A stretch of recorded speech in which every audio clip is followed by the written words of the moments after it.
Good morning, everybody, and thank you so much for joining us today. We're going to be talking over a coffee, as described repeatedly, about OT and the cloud. So we're going to be talking about the security, the risks, and the operational reality of combining those two fairly niche technologies. My name is Rick. I am a security researcher at Orange Cyberdefense, and my main focus is operational technology, which is why I'm here, but my other main focus is absolutely not cloud. So I'm going to be learning quite a bit here today with my two panelists, Gary and Tom. And Gary and Tom, if you could possibly introduce yourselves as well, please. Yeah, thanks, Rick. Good morning, everyone. My name's Gary Miles. I'm one of Fortinet's operational technology cybersecurity specialists.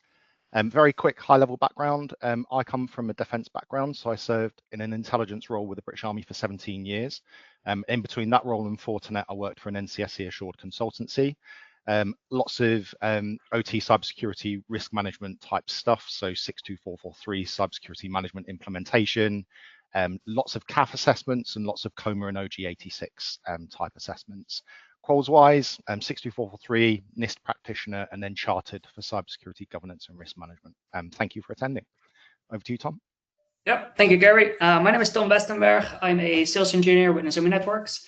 Background on me is 10 years in OT cybersecurity. So started out on the offensive security side in OT, doing penetration tests and offensive security tasks generally. Slowly moved into more consulting, so worked in many asset owners, oil and gas, offshore, many different industries I've seen. And now with Nozomi, where I take care of all technical sales engineering matters as well. So yeah, good to meet you all in this webinar. Rick. Amazing, thank you both. I'm glad I'm going to be in good hands. So just for the attendees, we have some prepared questions that we have actually very little preparation on ourselves, but we'll get cracking with them. They should kind of go in a fairly logical order, so I hope they make sense and I hope they're interesting. The first starts really simply. Why are organizations or OT organizations moving to the cloud? And specifically for Tom and Gary, what examples have you seen where cloud is being utilized for OT workloads? Yeah, I'm happy to kick this one off, Tom, if you're happy for that. Go for it. I think at a high level view, I don't think they're doing it because it's cheaper. I think essentially use of cloud is about data. It's becoming a strategic asset. It's increasingly where data is analyzed, where it's monetized, and where it's transformed into things like business outcomes. What it does is gives organizations improved operational visibility. So you can get a centralized view of multiple national or global sites, assets, and potentially production environments. And you get that within a single dashboard. You wouldn't necessarily get that at the local level. And then there's another aspect that I thought of literally this morning when we're considering things like mergers, acquisitions, and also splits. Use of cloud gives you a route for things like dual running of resources. So historians, control centers, you can either run them separately or join up during these processes. A couple of kind of high level quick examples. We consider things like smart manufacturing and industry 4.0. And we can use the cloud for things like condition-based monitoring and then predictive maintenance and analytics. We can use this to identify things like equipment degradation before failures occur. And that helps us reduce unplanned downtime and also see wider organizational patterns and trends that we may not necessarily see at the more local level. We can also use the cloud for things like digital twins. That helps us plan changes and also allows us to plan upgrades to the OT environment in order to reduce the risk of physical downtime. And then just one final example, and before I hand over to Tom, things like smart buildings and building management systems in the cloud. So building management systems, HVAC, so heating, ventilation, and air conditioning systems, all reporting to cloud dashboards. That allows for things like remote monitoring of building performance and also for estate management across multiple sites as well. So what really is that tends to lead to things like operational efficiencies and also reduced energy costs as well. I know Tom's got some great examples. Over to you. Yeah, I would say, especially in manufacturing, we see it a lot, enterprises that are a little bit more entrepreneurial in the way how they unlock business efficiency. So that's probably, I would say, one of the leading verticals where we see kind of the adoption of the cloud. Generally, as Gary says, it's mostly for data analytics, making things more efficient.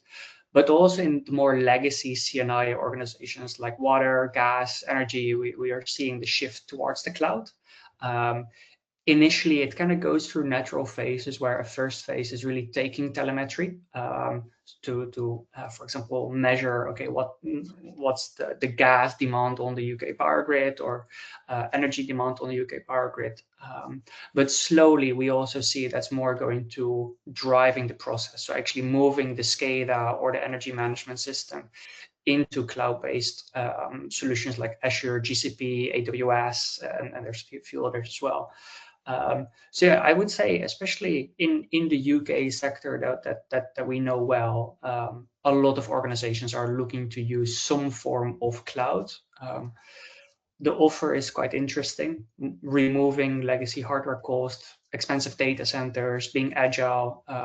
There's probably a lot of overlap between IT and OT, why people are moving to the cloud as well. So yeah, very interesting space. Fascinating. Thank you both. It seems like there's a proper number of advantages to actually like moving over, especially with large, like geographically dispersed organizations as well. It seems like there are a lot of efficiencies that can be gained from it. So let's get cracking with the security kind of questions. Hey, how has cloud changed the way we think about cybersecurity and operational technology? And in that, how has the threat changed? I'll be happy to take this first. Let's go, yeah. I would say a lot of organizations think of the cloud as something that is changing their attack surface quite significantly. I would say where historically we had data centers, the cloud is just not a data center necessarily in your control. It is still a network that is part of the OT environment, whether it's in the data center or in the cloud. I don't think adversarial wise, there is a change in the way how you would compromise these environments. So I would say probably the most controversial thing is how you would secure a cloud and how we think about the cloud. Probably between IT and OT, there's quite a lot of overlap. I would say, and I'll be keen to hear Gary's thoughts on it as well, in terms of how the threat has changed, is we know a lot of OT threats come through the IT environment. Now we're connecting to the cloud. There may be an angle there as well. And I don't think we have seen that documented anywhere yet, where intrusions go through cloud and affect both IT and OT, but maybe something we should be vigilant for in the future as well. Yeah. From my point of view, Tom, I agree with absolutely everything you've just said there. I don't think the use of cloud has necessarily made OT less secure. I think the battlefield's changing, and a good analogy, I think the considerations are similar to the IT-OT convergence piece. We're collectively moving away from protecting just the physical industrial site to protecting that industrial ecosystem. So all its connectivity, all its dependencies, the reliance piece, and essentially the attack surface and our attack vectors are expanding. That's true. The key point for me is the security teams piece. We need to make sure that our teams are working together so that these things are all fully understood, because the attack surface is expanding. The cloud environment is vulnerable to IT style attacks, and obviously we've got that library of IT specific vulnerabilities and the use of commercial off the shelf things like ransomware and malware. But then also our heavily guarded DMZ at the plant border, so what we would call Purview level 3.5. We've got increased outbound micro connections from level 2 and level 3 assets straight through to cloud APIs, so they need to be connected in a very secure manner. I think this gives us a really good reset opportunity. So I don't think the threat has necessarily changed. It's just another attack vector and path into IT and OT environments. But what we can do here is use this as a really great opportunity, that building a security program into this from the outset. So we're not just building security into brownfield sites. This is a greenfield area. So making sure that we fully understand this from a risk managed process, get our policies, processes and procedures in place, document everything, allowing us to do things right to protect against the vulnerabilities that using cloud brings. Awesome. It's really interesting. I do wonder how, if we go back to that kind of like multiple plants geographically dispersed kind of thing across potentially like multiple states, is there potentially like an internal vulnerability between like two different sites that maybe is potentially more exposed than if we just didn't use cloud in the first place. And that's something we have to really consider in terms of security. I would say so. Where I've seen it very practical in manufacturing environments, and it's also something that Gary said before as well, is sort of the levels, the Purdue architecture. You know, we have this very ingrained concept into our minds in the OT security space that level 3.5 is always the on-prem DMZ, level 3 is always on-prem. With adoption of the cloud, these networks like a DMZ, separating IT and OT, it doesn't necessarily have to be on-prem. So it can be a shared demilitarized zone in, let's say, a cloud provider. If you have shared DMZs, general, I would say OT cybersecurity considerations come into play. If you compromise the DMZ, you potentially have a foothold in every OT environment rather than you need to traverse through every DMZ individually per plant. So sharing resources and sharing networks also brings additional risk, in my opinion, at least. I'd be keen to hear what you guys think. Just one of the pieces I've just thought of, and I think the geographically dispersed piece is a really important point. The use of cloud can give you wider, business-wide holistic views of things like asset life cycles, asset use, really in-depth data that's brilliant for the business. It's very good from efficiencies perspective, but also that information's really, really important, right? So I come from an intelligence background. That information can be used against you. So if organizations or adversaries understand what could trigger a organizational shutdown or from an OT perspective, what would cause the environment to, I'm trying to get the right phrase out here, from a maintenance perspective, so say that adversaries understand what would cause a maintenance window shutdown, say assets are not being used correctly, or apologies, I've lost my thought track there, but essentially just it's about that collective batch of data that could potentially be used against you. That's essentially what I'm trying to say there. No, that's fascinating. It's like two very different points of view there as well. So yeah. Okay. What's the next question? What does good cloud security look like in an OT environment? I think we've kind of like started to approach this as well. So this is quite a neat question to move on to. So perhaps we start with Gary this time. Yeah, sure. I think there's the first thing that I would always say is, and this also goes back to my previous role from auditing and compliance, you should always use a risk managed approach. But from an OT cloud security strategy perspective, there's things that we are trying to enable. So we're trying to enable innovation. We need to maintain operational availability and primarily safety. That's the difference between IT and OT. And you need to do this using a risk managed approach. If you get any of those wrong, you're kind of going down the wrong path, really.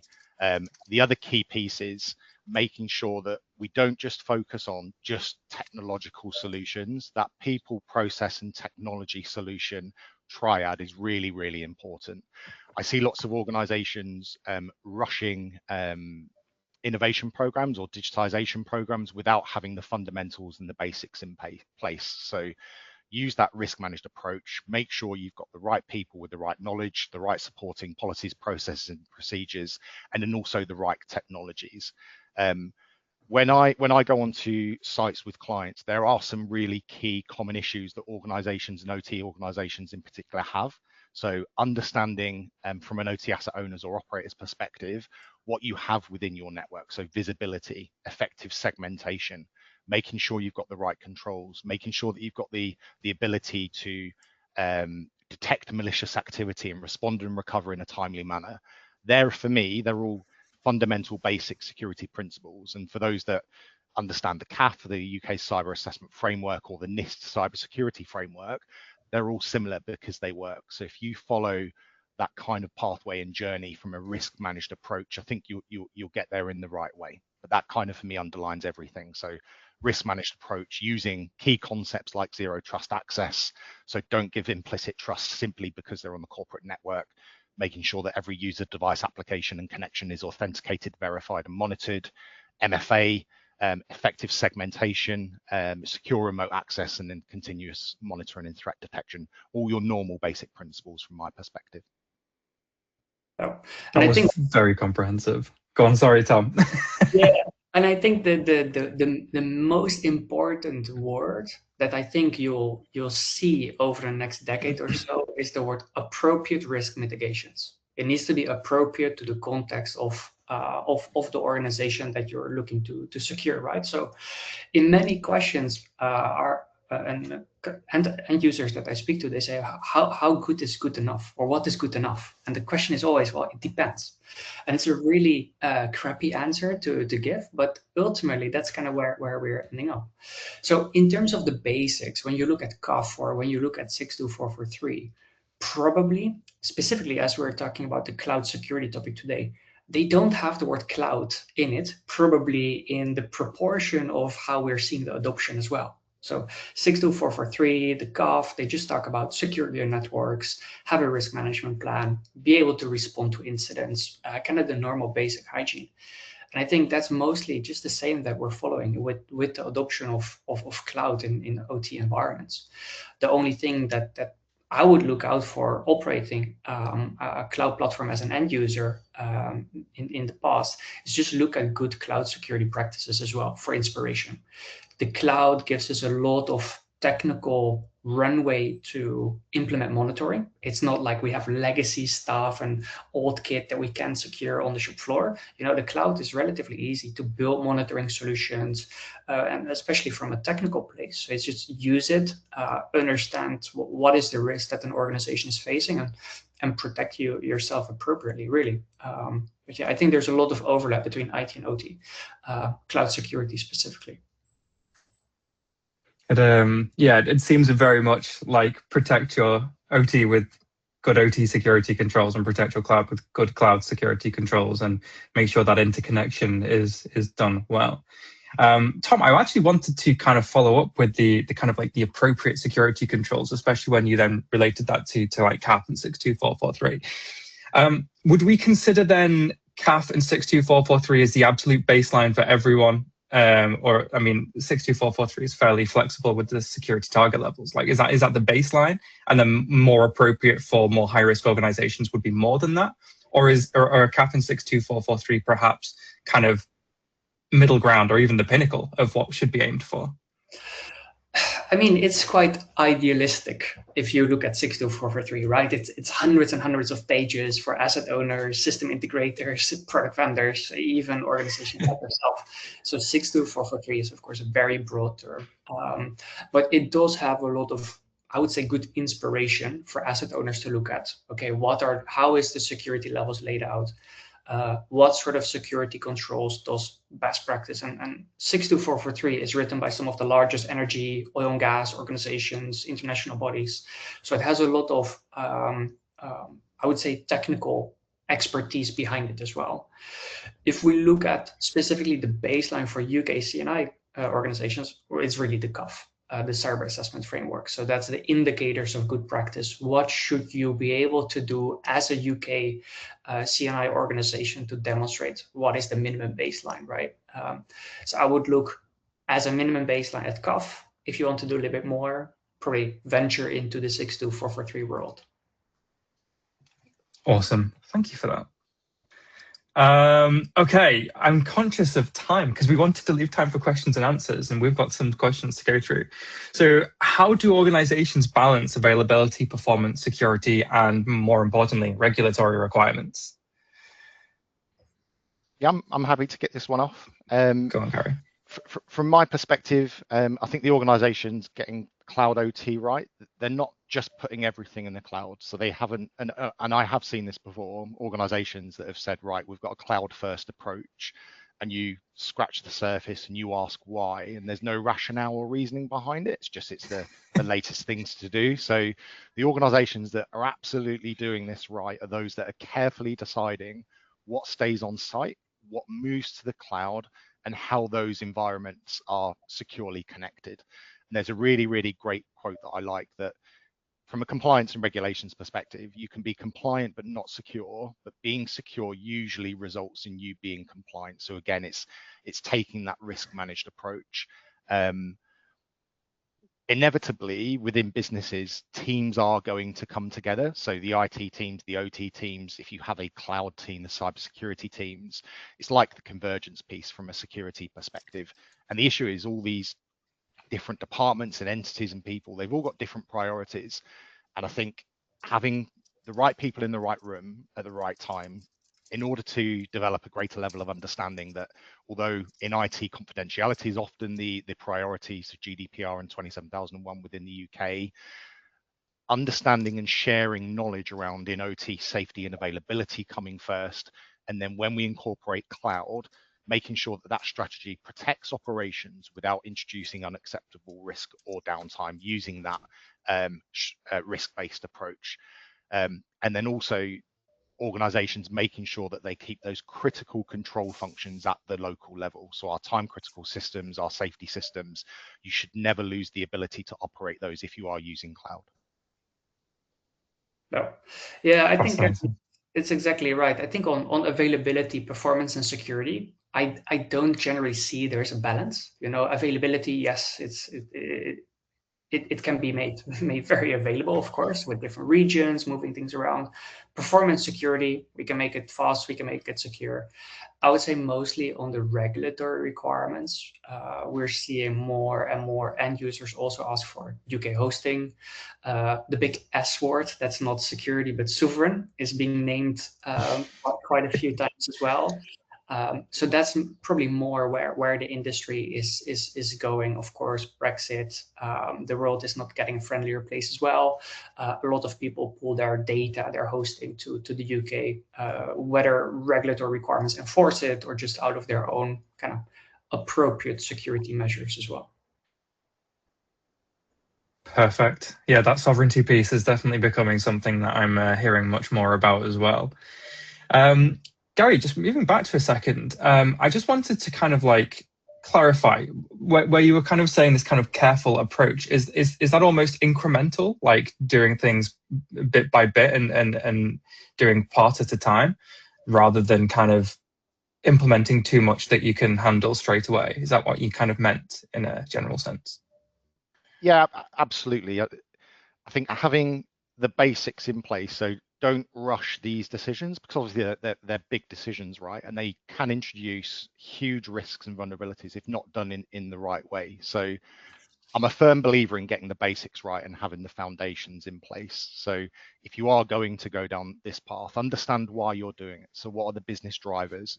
What are the business and security objectives? And how do you align that program to those key business and security objectives, and then have all the basics in place. So have the supporting policies, processes, and procedures, the right change control processes, and implement it in a controlled manner, rather than what we've tended to see historically, and which is also why a lot of environments are not fully secure. Things tend to get rushed. We don't tend to document things. We tend to just make things work, because at the end of the day, these are the things that make our money. These are the things that keep our water flowing, our lights on, our electricity flowing. And we just need to keep the essential function running, right? But with cloud, I think we've got a really great opportunity to, like a greenfield site, get all the basics in place and do it in a controlled manner. Amazing. Okay, thank you both. I think we've got one more prepared question. Yeah, how are organizations dealing with the skills shortage of OT cloud professionals? Now, I think this is particularly interesting because I find that we're already dealing with a skills shortage of one niche, which is just OT security. So when you add into the mix that people have to also have cloud experience and OT experience together, you're kind of asking for this kind of like double unicorn experience. So like, how are we handling this? How do we handle this if we aren't so far?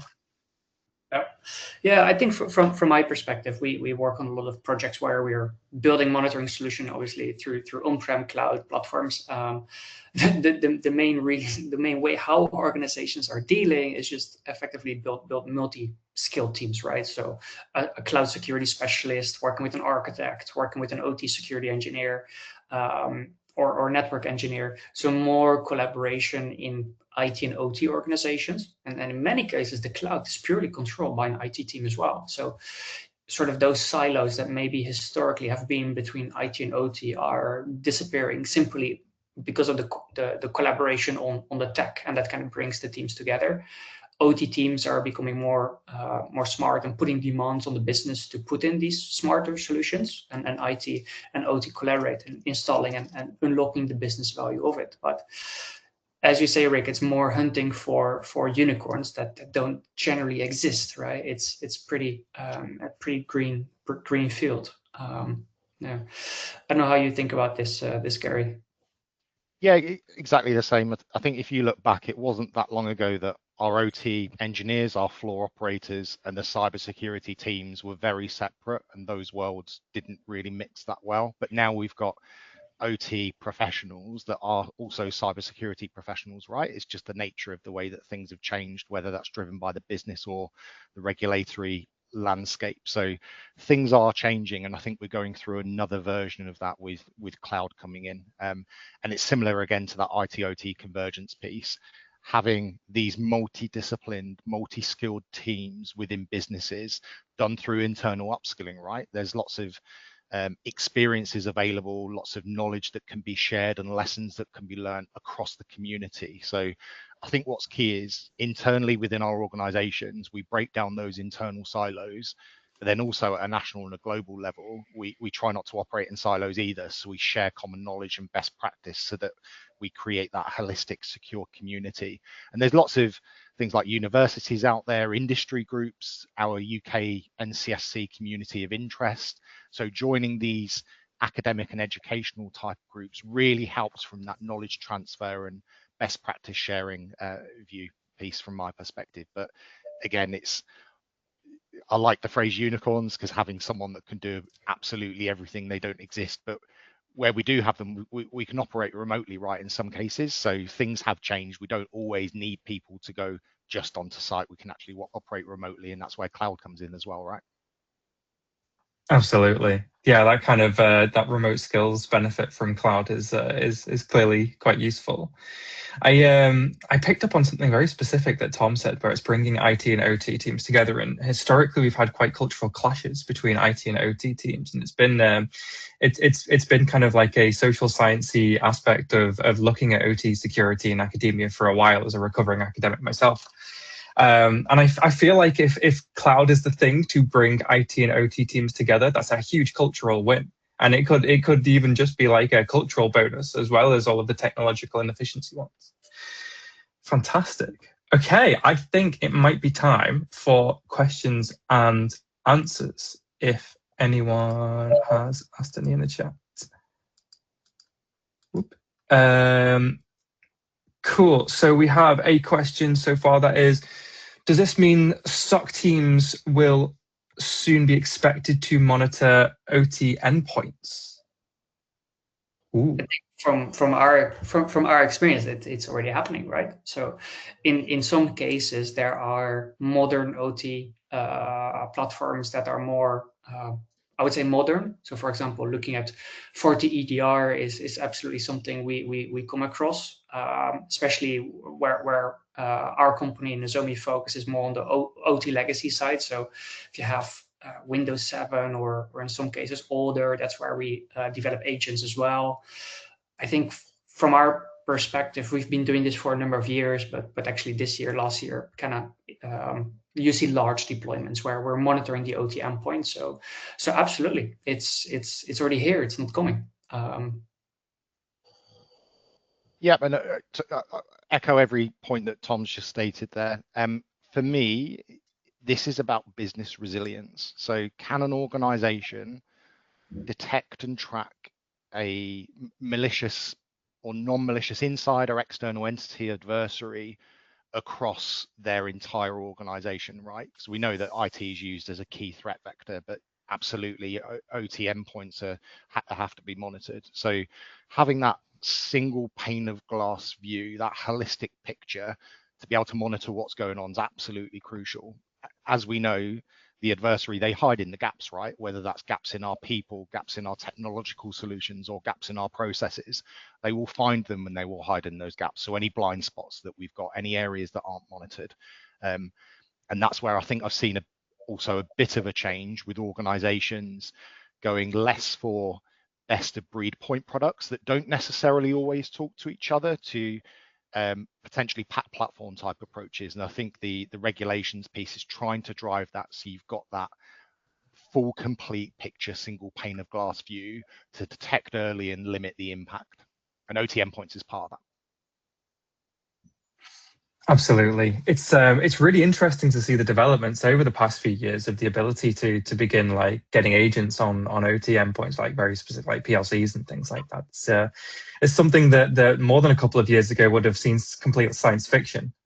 So it's absolutely amazing to see it actually like come to fruition. Another question is, are there any OT workloads that you still wouldn't be comfortable moving to the cloud? And if so, why? Tom, do you want to go or do you want me to go? Yeah, I'll take it. I mean, obviously, anything that drives the process, right? It's all, I would say the big word in this question is local survivability. What can the plant run without? We have a lot of safety instrumented systems on site. Of course, that's never going to move to the cloud.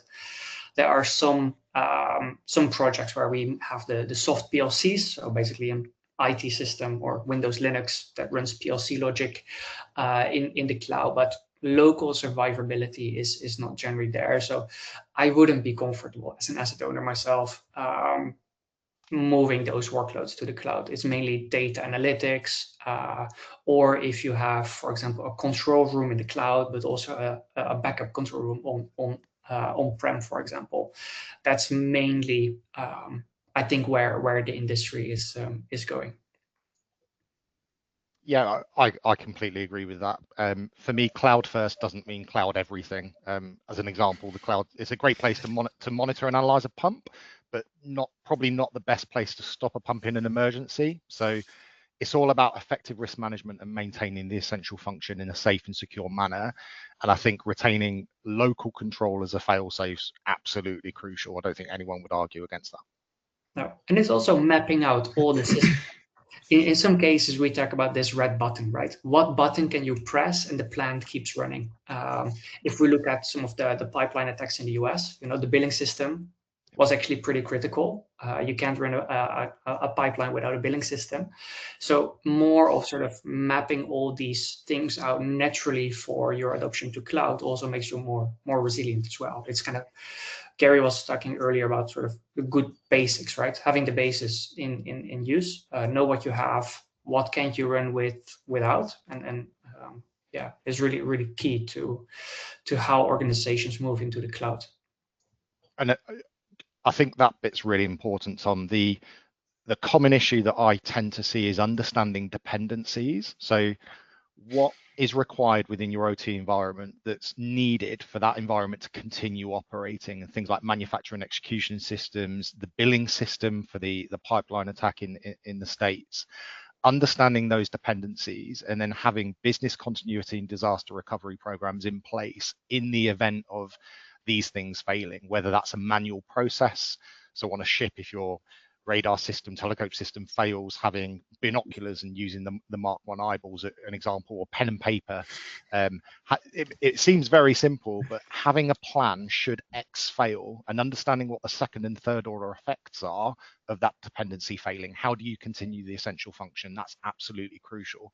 And it's an area I think we're still developing in. I don't think we're fully there yet in a lot of places.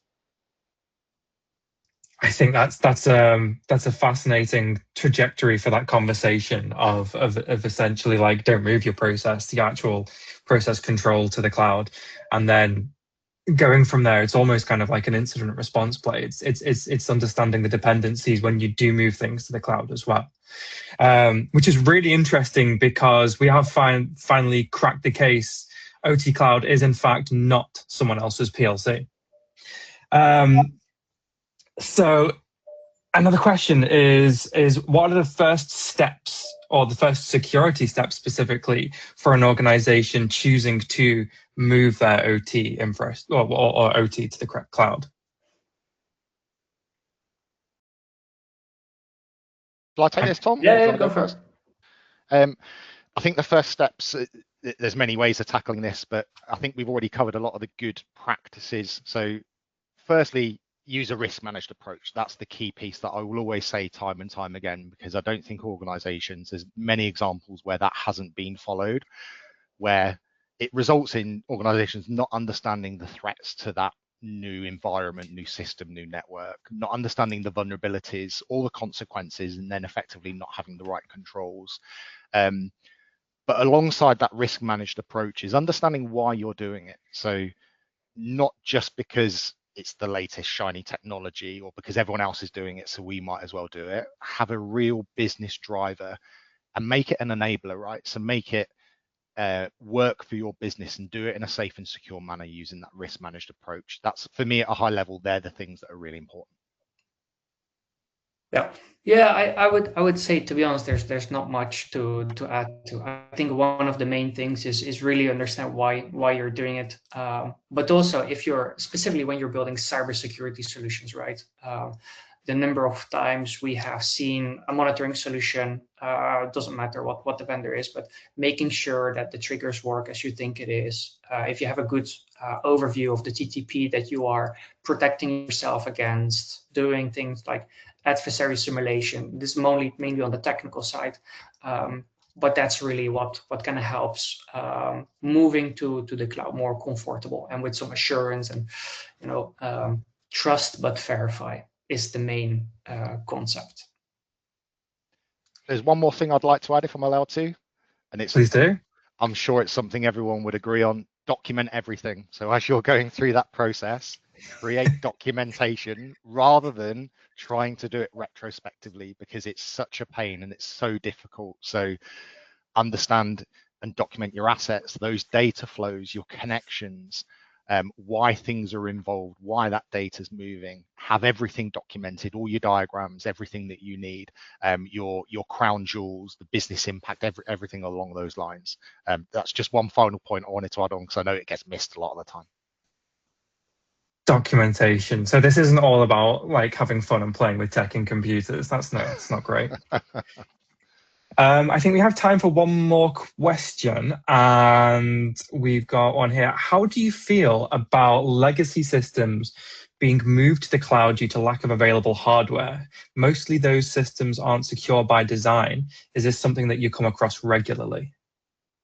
To answer very shortly, the question is yes. Do we feel comfortable with it? It depends, probably no. A lot of the inherent security flaws with legacy stuff, we kind of put a wrapper around it and we consider it a reasonable level of safe, right? I mean, I would say do a proper risk analysis, sit down, what are the attacks, or what are the threats that are facing these systems, and what do you do to prevent it? I would say from an OT perspective, the industry is getting much better with making sure there are upgrade paths for critical OT systems.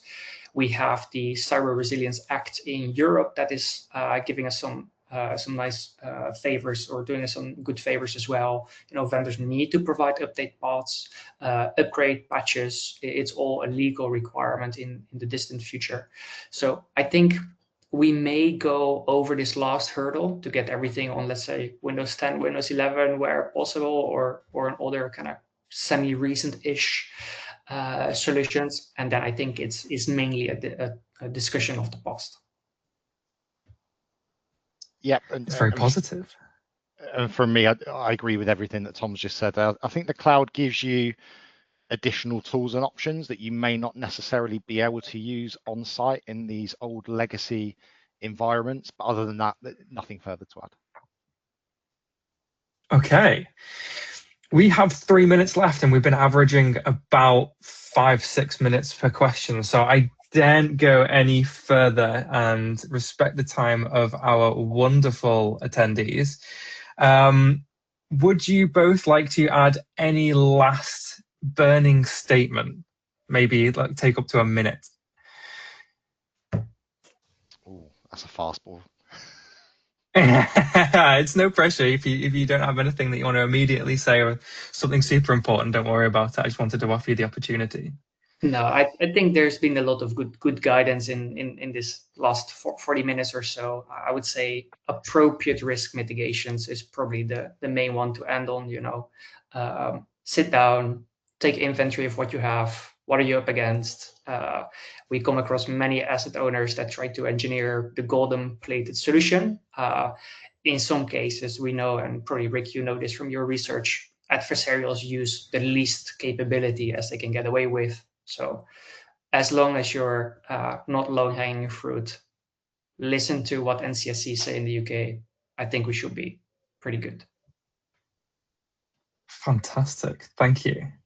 Gary, you look like you almost had something to say. Yeah, go on.